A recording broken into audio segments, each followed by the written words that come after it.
Pai Senhor Jesus Cristo, irmãos, glória a Deus.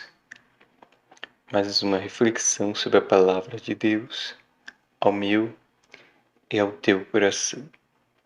Hoje estaremos meditando sobre a passagem de Ezequiel 37, que o subtítulo é A Profecia do Vale de Ossos Secos.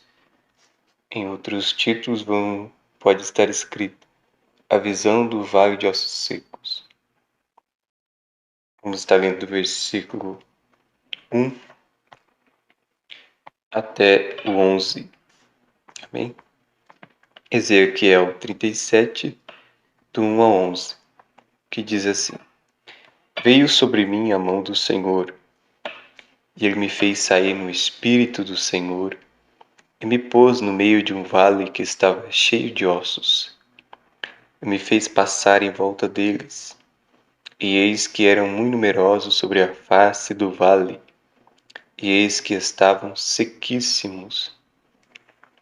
E me disse: Filho do homem, porventura viverão estes ossos? E eu disse: Senhor Deus, tu o sabes. Então me disse: Profetiza sobre estes ossos e dize-lhes: Ossos secos, ouvi a palavra do Senhor. Assim diz o Senhor Deus a estes ossos: Eis que farei entrar em vós o espírito, e vivereis, e porei nervos sobre vós, e farei crescer a carne sobre vós, e sobre vós estenderei pele, e porei em vós o espírito, e vivereis, e sabereis que eu sou o Senhor. Então profetizei como se me deu ordem, e houve um ruído enquanto eu profetizava, e eis que se fez um reboliço, e os ossos se achegaram, cada osso a seu osso. E olhei, e eis que vieram nervos sobre eles, e cresceu carne, e estendeu-se a pele sobre eles por cima, mas não havia neles espírito. E ele me disse: Profetiza ao espírito, profetiza, ó filho do homem, e dize ao espírito: Assim diz o Senhor Deus: Vem dos quatro cantos, dos quatro ventos, ó espírito, e assopra sobre estes mortos para que vivam. E profetizei como ele me deu ordem. Então o espírito entrou neles, e viveram e se puseram em pé, um exército grande em extremo. Então me disse: Filho do homem, estes ossos são toda a casa de Israel. Eis que dizem: Nossos ossos secaram, e pereceu a nossa esperança. Nós mesmos estamos cortados. Amém?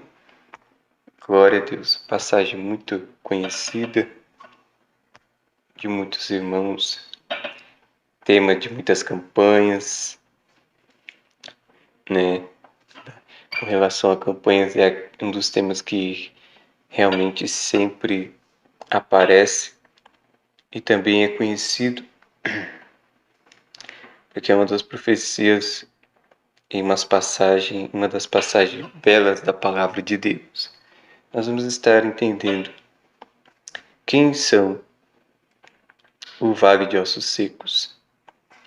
Né? Como acabamos de ver, muitos perceberam, né, que no último versículo deixa bem claro o esclarecimento de Deus para o profeta Ezequiel de quem são esses vale de ossos. Primeiramente, o que é um vale? Um vale, irmãos, é a distância de uma montanha a outra montanha. É como se você pegasse dois grandes montes e tivesse uma estrada bem no meio entre esses dois montes. É chamado de vale. Alguns também entendem por precipício, né? Mas vale é um espaço entre um monte e outro monte, como se fosse uma espécie de buraco, né? Que do lado direito é um monte, o outro lado esquerdo é um monte e tem uma passagem entre eles. Isso é determinado como um vale, né? A palavra de Deus vai deixar claro que aqui, né, na passagem, que Ezequiel foi tomado em espírito, né, e Deus colocou o profeta ali nesse vale em visão. E ele, tendo aquela visão, Deus permite não só que ele esteja contemplando o vale, mas também que ele passasse por entre os ossos, e ele pôde observar que os ossos estavam sequíssimos. 3 coisas nós aprendemos aqui. Não é porque Ezequiel era profeta que ele deixou de contemplar uma terrível visão que Deus deu sobre o povo de Israel. O segundo conselho que nós aprendemos também é que, ainda que Ezequiel fosse um servo de Deus e profeta, ele não pôde só ficar olhando o vale do lado de cima, mas Deus também disse para ele, para que ele andasse lá embaixo e visse os ossos. Ele estava no meio dos ossos, irmãos. Eu não sei como que é a sensação, mas imagino quando Ezequiel começa a andar sobre esses ossos e começa a observar que, como ele disse, que estavam todos secos, né? Por que eles estavam secos? Aí vem o terceiro aprendizado. O terceiro aprendizado é que o sinal dos ossos estarem secos é porque já estavam mortos há muitos e muitos anos. Se fosse recente, mesmo ainda que já tivesse decomposto a carne, ainda estaria um pouco molhado, um pouco cheirando mal. Mas ali até a própria carne já havia se feito pó. Os ossos já estavam misturados no pó, mas o vale só sobressaía por cima do pó, da terra, os ossos, as caveiras, né, da cabeça do povo, os ossos maiores, né, em nome do Senhor Jesus Cristo. Ele pôde contemplar tudo isso. Ele andou por meio do vale. Tem pessoas que pensam que só porque é profeta de Deus não vai andar pelo vale, não vai passar por um vale. Mas Ezequiel, sendo profeta de Deus, teve que passar pelo vale. Amém? E Ezequiel, passando pelo vale, ele observou que esses ossos eram de um exército inteiro que já havia morrido há muito tempo. E é isso que representa o povo de Israel. A morte espiritual já há muitos anos já havia acontecido com o povo do Senhor Deus Todo-Poderoso que ele havia escolhido sobre esta terra. A Bíblia vai continuar dizendo então que Deus pergunta para Ezequiel, coloca Ezequiel, né, uma pergunta, e ele diz: Ezequiel, esses ossos podem tornar a viver? Porque Ezequiel já tinha visto a situação dos ossos, que já estavam mortos há muitos e muitos anos, por isso que estavam secos. Mas Deus faz essa pergunta para Ezequiel, e na sinceridade do seu coração ele disse: o Senhor o sabe. E Ezequiel, o Senhor Deus, vendo a resposta de Ezequiel, ele ordena para que Ezequiel começasse a profetizar. Por que Deus pede para Ezequiel profetizar? Se Ezequiel já tinha dito que Deus sabia se aqueles ossos poderiam viver. É porque muitas vezes acontece conosco o que aconteceu com Ezequiel. Nós cremos que Deus pode fazer muitas coisas, mas se nós cremos mesmo, então você comece a pronunciar aquilo que você acredita. Por exemplo, Deus perguntou para Ezequiel, falando assim: Ezequiel, tu crê que esses ossos podem tornar a viver? Ou seja, podem ser pessoas novamente? Ele disse: Senhor, tu sabes. E Deus, na sua autoridade, disse: então profetize, para que eles tornem a ser pessoas novamente. O choque de Ezequiel não foi tão grande, porque diz a Bíblia que assim como Deus mandou, ele fez. Mas se fosse no meu caso, no seu caso, nós iríamos questionar ao Senhor. Nós vemos aí a fé de Ezequiel. Ele obedeceu de imediato, ele não questionou. Mas já se fosse nós, com certeza iríamos questionar. Mas, ô Senhor, eu sei, tu pode fazer todas as coisas, mas profetizar para ossos, profetizar para um monte de... Mas Ezequiel ele não questionou. profetizou. Como é que você pode profetizar para aquilo que está morto? Aquilo que já morreu não tem mais solução, não tem mais saída. Morreu, acabou. Essa é a concepção correta do ser humano e não está errada. Isso é verdade. Morreu, acabou. Mas para Deus, irmãos, a morte não é nada. Além disso, também de aqueles ossos estarem totalmente secos e mortos há muito tempo, Deus, na sua autoridade, no seu poder, disse: se tu crê na minha palavra, então profetize. Irmãos, é aí que Deus lhe coloca a gente no estreito. Essa é a quarta lição que nós aprendemos, então, de que se de fato cremos, devemos profetizar, independente da situação que está à nossa vista. É difícil, né? Glória a Deus. E diz a Bíblia que o profeta Ezequiel começa a profetizar, e é interessante que Deus começa a restaurar aqueles ossos. Eles começam a criar nervos, depois começa a estender a carne, e vem a pele, e depois eles estavam todos completos. Só que quando o exército de Deus se pôs de pé, na verdade não se pôs de pé, perdão, o exército de Deus já está completo no chão deitado, a Bíblia vai dizer que Deus diz: Ezequiel, eles estão completos, eles têm coração. Eu estou parafraseando aqui o que Deus quis dizer para Ezequiel. Ezequiel, eles têm mente, eles têm, né, o cérebro, eles têm o coração, porque segundo a medicina, irmãos, é a ciência, nós sabemos que se tiver o cérebro funcionando e também tiver o coração, o ser humano vive, o ser humano ele, né, se mantém vivo e se mantém de pé, ele obedece os comandos. Só que é interessante que, ainda que tenha coração e tenha carne, tenha a mente, o cérebro, né, para estar vivo, a Bíblia vai deixar bem claro que sem o espírito de vida não tem como, ainda que completo, o ser humano se movimentar. Assim aconteceu também no Éden, né?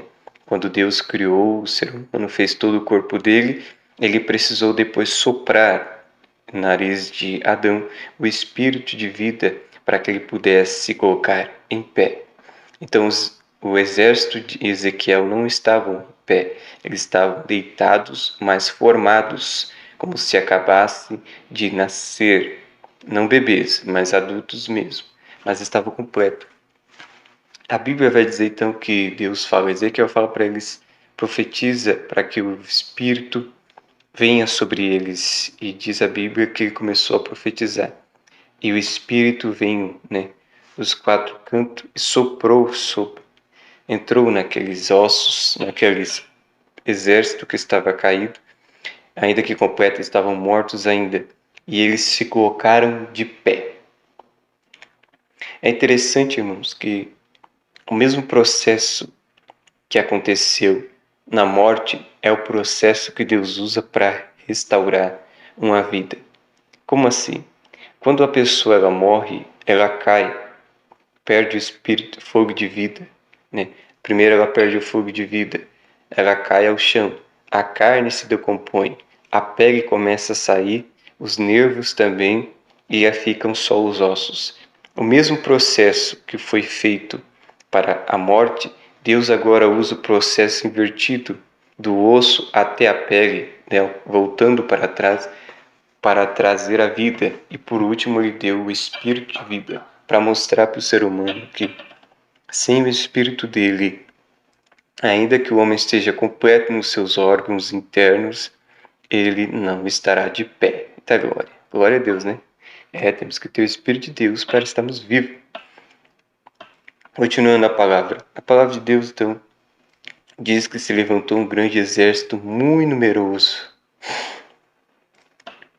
E Deus disse para Ezequiel, depois que ele estava de pé, o significado dessa visão. Mas por que Ezequiel viu o povo de Israel como ossos secos? O que aconteceu para que o povo de Israel se tornasse ossos? Eles estivessem agora diante do Senhor Deus no significado espiritual, todos mortos. Por que Deus mostrou para Ezequiel o povo de Israel como um bando de ossos que não tem nada, que estão mortos espiritualmente? Nós vamos lembrar por que Deus mostrou isso, sendo que esse povo é um povo que era selado por Ele, chamado para fazer a diferença, chamado para andar na sua direção, chamado para andar na sua presença, um povo que Deus tinha se revelado através dele, e através deles viria a salvação para todo o mundo, né? Através da que Deus tinha dado os mandamentos, viria a todos os povos, teriam que entrar no meio de Israel para poder falar com Deus e um dia ver Deus face a face. Teriam que entrar na nação de Israel, quer seja israelita por sangue, nascimento, direito, ou pessoas que se achegassem ao povo de Israel, né, na sua simplicidade e humildade, abandonando a idolatria e todos os pecados. Bom, esse povo que Deus havia profetizado e dito para eles que ele seria um povo que nação nenhuma conseguiria destruir e que um soldado só faria fazer correr 1000 pessoas do exército inimigo. Imagine, irmãos, a autoridade que o povo de Israel tinha quando estava com a presença de Deus, sendo que nós lembramos dos sinais que Deus sempre fez para o povo de Israel. Sempre lembramos dos sinais, lendo a Bíblia, do que Deus realizou no meio do povo de Israel. Deus fez deles um povo completamente diferente. Não era o homem que saía diante do povo de Israel, era Deus. Não era o homem que andava diante de Israel, era Deus, a arca da aliança, a glória e a presença de Deus. E sem a presença de Deus, eles não eram nada. Quando eles estavam andando no caminho do Senhor, obedecendo a sua palavra, tudo ia corretamente bem. Nenhum exército, por mais numeroso que fosse, né, não conseguiriam barrar este povo, porque Deus havia dito para eles: se vocês me obedecerem, certamente um no meio de vós fará correr 1000 do exército inimigo. Imagina um homem com força de 1000 pessoas. Agora imagina 2 milhões de pessoas do povo de Israel. É claro que desses 2 milhões, da segunda contagem depois de Moisés, né, o exército era contado de 20 anos para cima. Quem tivesse 20 anos de idade para cima, né, era contado para o exército de Deus. Então, com 19 anos para baixo, não poderia ainda fazer parte do exército de Israel nas batalhas, mas ficaria em casa, sendo instruído pelo pai e pela mãe. É interessante que Deus faz a promessa para esse povo que estavam todos cheios da presença de Deus, cheios dos milagres, da obra que Deus tinha feito. E agora, nessa visão, Deus revela que o povo de Israel se decaiu. Mas aonde que o povo de Israel virou ossos secos? Por que que isso aconteceu? Vamos lembrar que depois que mesmo que Deus, estando da frente do povo de Israel, indo na frente deles da batalha, eles escolheram querer parecer com o mundo, com o exército das outras nações, embora eles já fossem totalmente diferentes das outras nações. Um povo que falava uma cultura diferente, uma linguagem diferente, um Deus totalmente diferente, um Deus todo-poderoso, trino, tremendo, grande, e que falava boca a boca com o povo de Israel por meio dos sacerdotes e dos levitas que ele levantava, por meio dos juízes e dos profetas também que ele levantava.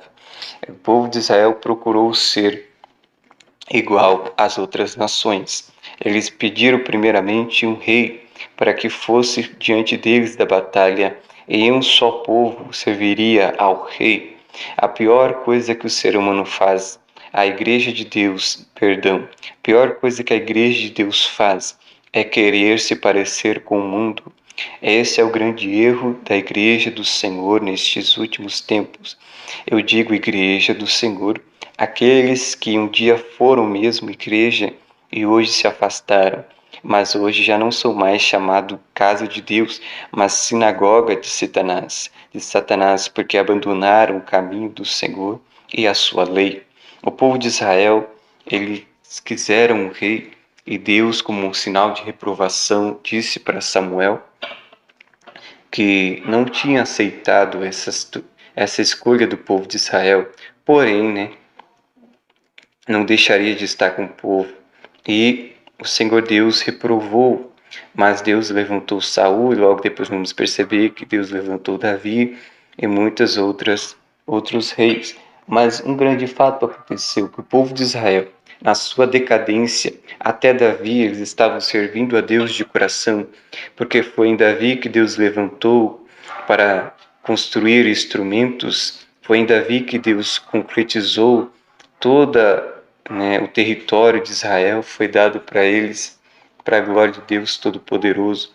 Foi com Davi que Deus conseguiu estabelecer a paz e realmente o povo expulsou, venceu os filisteus, que era um dos últimos povos a ser vencido, para que eles pudessem tomar posse da terra prometida, porque ainda assim, mesmo dentro da terra prometida, muitos dos reis haviam se relaxado e não queriam tomar posse da terra, mas estavam fazendo alianças e a vontade do povo que Deus mandou tirar daquela terra, porque era a terra deles, a terra do povo de Israel.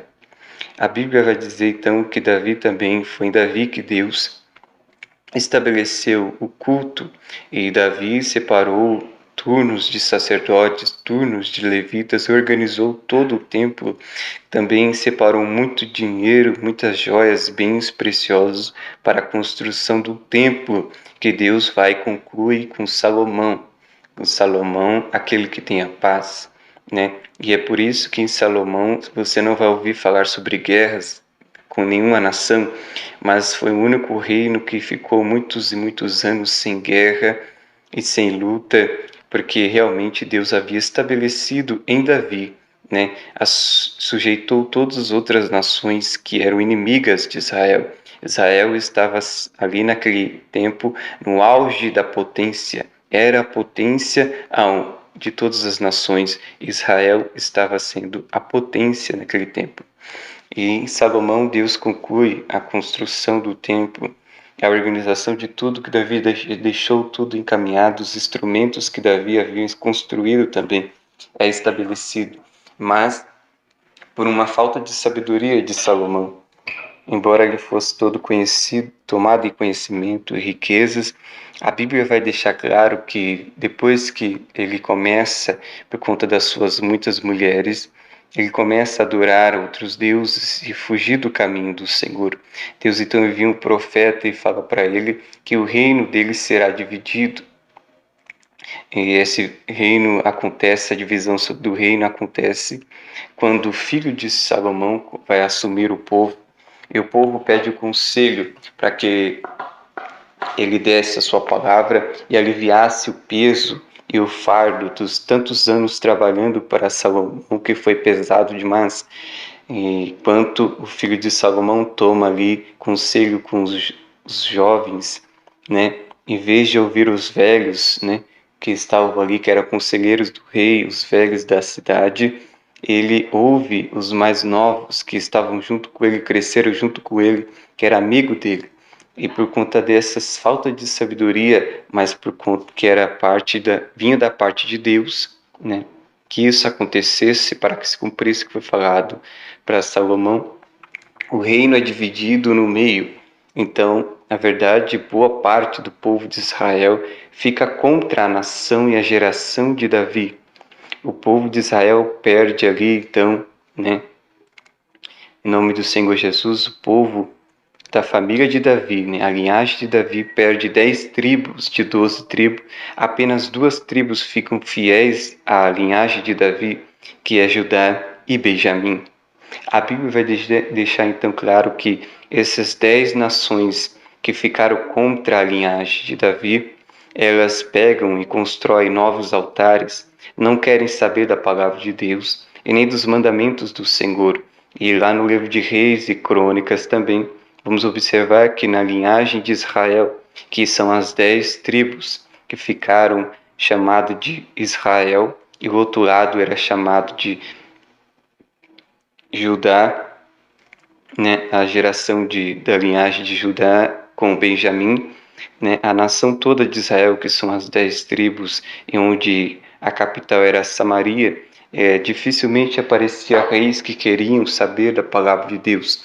Apareceram alguns poucos, mas a grande maioria foram reis que eram apegados à idolatria, foram reis que foram levantados para destruir o templo de Deus. Foram reis que tiraram os sacerdotes, e não só tiraram, mas também mataram os sacerdotes para fechar a boca, como se fosse um aviso de que não queriam ouvir de fato a voz de Deus. Eles mataram os sacerdotes, mataram os levitas, matavam os profetas, matavam todos e colocavam no meio deles aqueles que consultavam deuses, que jogavam búzios, que jogavam cartas, tarô, pessoas que consultavam mesa, pessoas que liam mão, pessoas que estudavam os astros, que criam nos cosmos e etc. Pessoas voltadas à magia.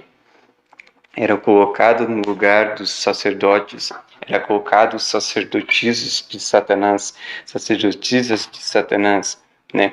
Era colocado pessoas que tinham envolvimento na magia e crescia do lado da magia negra, né?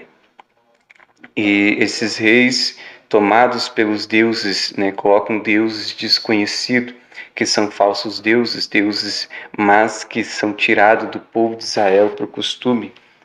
Alguns deles mais conhecidos é Deus Baal, Azerá, Astarote e muitos outros, mas os mais conhecidos são esses, como também Beelzebu. A Bíblia vai deixar bem claro, então, que nessa divisão o povo de Israel começa a decair, enquanto Judá e Benjamim ainda prosseguem servir a Deus.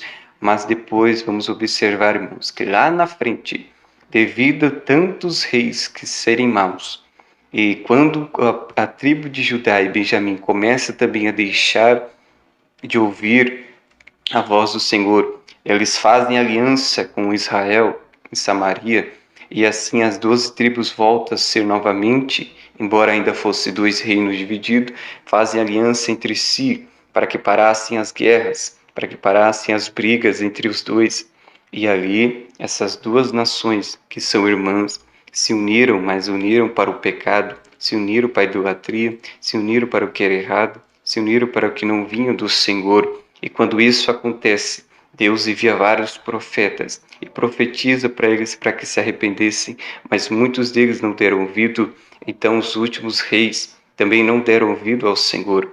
E Deus levanta um último profeta para que não acontecesse o que aconteceu aqui na profecia de Ezequiel. Mas não foi Ezequiel que Deus levanta Jeremias, o profeta antes de vir o cativeiro babilônico, que seria um dos maiores cativeiros que o povo de Israel já passou. Depois do cativeiro vindo do Egito de 430 anos, o cativeiro da Babilônia seria um dos maiores cativeiros que o povo de Israel havia passado, porque duraria ali em torno de 70 anos eles presos dentro da Babilônia, sem direito a nada. O povo de Israel, como percebemos, não ouviu a Jeremias, né, e nem creu na sua passagem, não foi muito aceito por eles, e a profecia se cumpre, que o povo de Israel agora, tomado pela idolatria, tomado pela luxúria, é levado à Babilônia. Por que eles foram levados à Babilônia? Só por causa da idolatria? Não.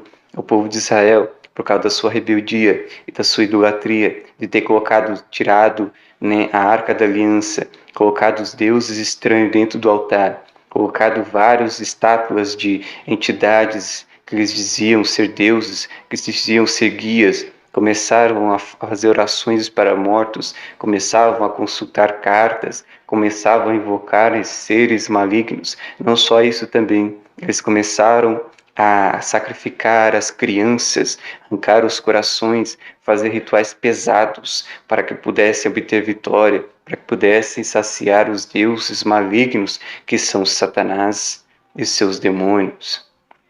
A Bíblia vai dizer que nesse erro desenfreado, o povo de Israel, por Deus, muitas vezes mandava pragas no meio deles e deixava com que o povo de Israel não houvesse chuva e não tendo chuva, irmãos, nós sabemos que não tem água, e não tendo água, não tem como ter os grãos brotarem.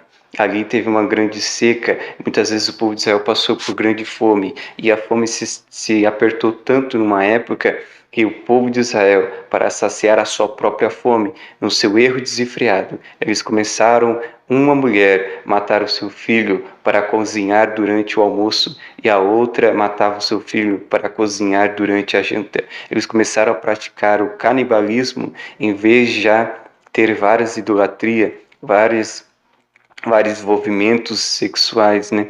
Várias prostituições já estavam lastradas, agora também começaram, além das invocações demoníacas e sacrifícios loucos, começaram também o canibalismo, e o Senhor Deus vê e chega ao final de tudo isso. Ele se ira, ele se diz como alguém que já estava impaciente com a situação do povo de Israel e a dureza do coração do povo de Israel.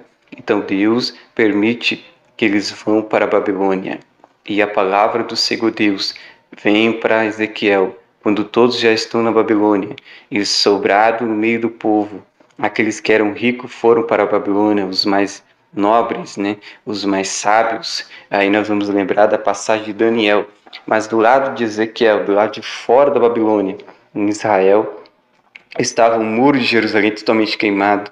Os pobres, mais pobres, os moradores ali, ficaram moradores de rua, ficaram sem nenhuma comida, sem nenhum alimento, sem nenhum amparo, sem cidade, sem teto, sem casa, sem família. O povo ficou numa miséria. Realmente essa palavra é o que descreve, até mesmo na Lamentações de Jeremias, nós vamos ler, eles ficaram numa miséria muito grande pela desobediência do Senhor. E não adiantou ter rei, não adiantou ter riquezas, não adiantou ter bens, não adiantou ter promessa, porque a promessa sem obediência não é nada. Nós temos que obedecer ao Senhor e ponto. A Bíblia vai deixar bem claro então que essa é a visão que Deus dá para Ezequiel. Ele toma Ezequiel nesse contexto, diante desse contexto, um povo miserável, do lado de fora, com a cidade toda queimada, não tem mais ninguém, quase que dizimado todo Israel, morto. Não tinha muitos povos, não tinha terra, não tinha onde plantar, não tinha onde deitar, não tinha onde se refugiar, porque do outros lados havia os povos inimigos de Israel, e eles já foram saqueados várias vezes. E a Bíblia vai dizer que nesse contexto, Ezequiel tinha essa visão do vale de ossos secos, e Deus então depois da visão do Vale de Ossos Secos, como acabei de explicar no início, o que significa essa visão. O Senhor Deus faz uma promessa para o povo de Israel, de saber que eles serão levantados da sepultura. E Deus levantaria um povo que amasse a sua lei.